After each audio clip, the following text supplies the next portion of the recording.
Olá pessoal, temos aqui um exercício sobre a parte de dinâmica do movimento circular, que diz o seguinte: um bloco de massa 8 kg descreve um movimento circular e uniforme sobre uma superfície horizontal perfeitamente lisa. Um fio ideal de 2 metros de comprimento prende-o a um prego, conforme ilustra o esquema abaixo. Então aqui a gente tem o objeto de massa 8 kg preso através de um fio a um prego aqui que está nesse ponto C.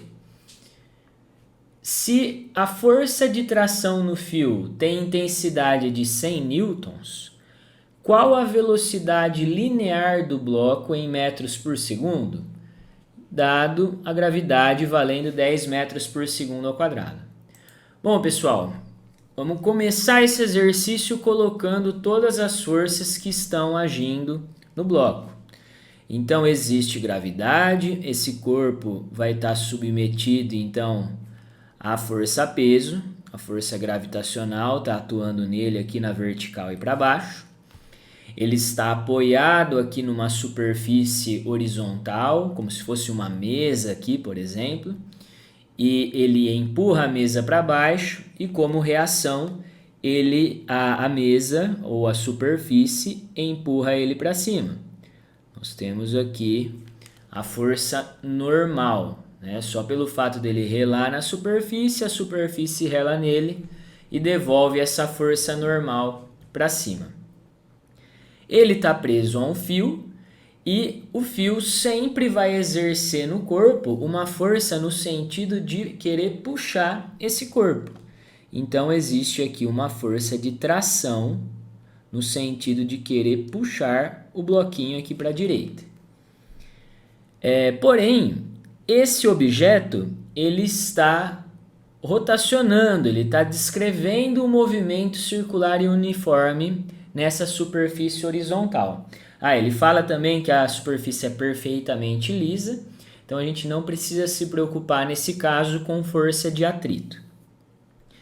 Esse objeto ele está girando então nessa superfície. Se a gente conseguisse olhar esse bloquinho de cima, ele estaria descrevendo aqui uma circunferência, onde o raio dessa circunferência equivale ao comprimento do fio. O comprimento aqui que eu chamei de L, que é 2 metros, ele equivale ao raio da circunferência que ele vai descrevendo. Então, como nós temos um movimento circular nesse exercício, é interessante, e esse exercício a gente tem forças atuando no corpo, a gente está analisando as forças que atuam no corpo, é interessante a gente traçar um eixo que passa pelo centro da curva que esse corpo está descrevendo. Vou traçar esse eixo aqui e vou dar o nome de eixo X. Vou dar o nome desse eixo para eixo X. Feito isso, eu vou traçar outro eixo numa direção perpendicular ao eixo X. Vou chamar aqui de eixo Y. Fica melhor a gente fazer isso para conseguir verificar o que acontece com cada força. Então, como esse bloquinho ele está girando, se mantendo em cima dessa mesa, né, se mantendo nesse mesmo nível, né, numa mesma altura sempre, a gente pode dizer aqui que as forças que estão aqui no eixo Y, que seria a força normal e a peso, elas se anulam. Essas forças elas vão se anular porque o bloquinho ele gira sempre numa mesma altura, ele fica sempre no mesmo nível rotacionando ali em cima da mesa. Então eu posso afirmar que a normal tenha o mesmo valor da força-peso. Agora, pensando no eixo X, que é o eixo que passa pelo centro da curva, a gente vai afirmar que como a tração é a única força presente nesse eixo, ela vai fazer o papel de força resultante centrípeta. ela é a força resultante centrípeta que atua nessa direção que passa pelo centro. Sempre que a gente analisa forças que estão nessa direção que passa pelo centro da curva, a resultante dessas forças que passam pelo centro a gente chama de força resultante centrípeta. Então, a força resultante centrípeta é simplesmente a tração. Só tem ela nessa direção.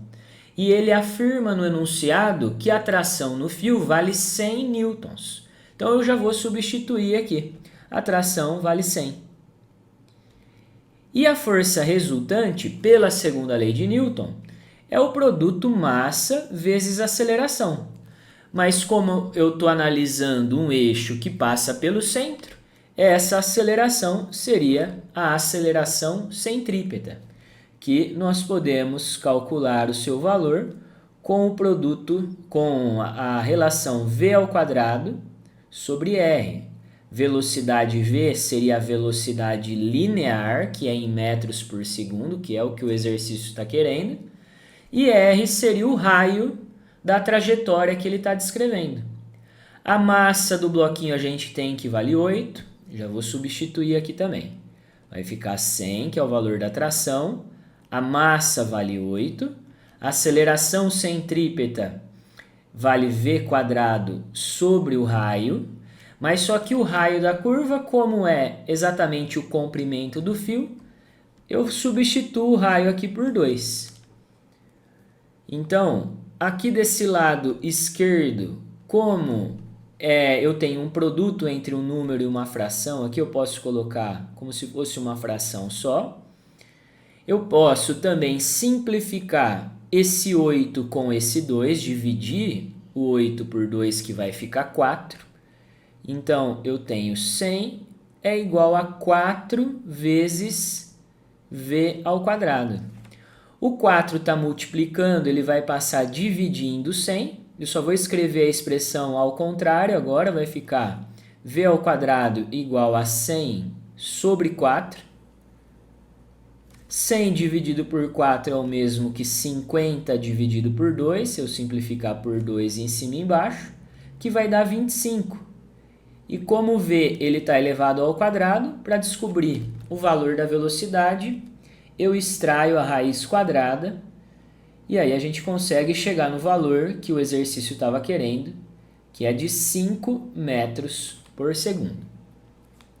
Esse é o valor da velocidade linear desse bloquinho que gira em movimento circular em cima de uma superfície horizontal perfeitamente lisa.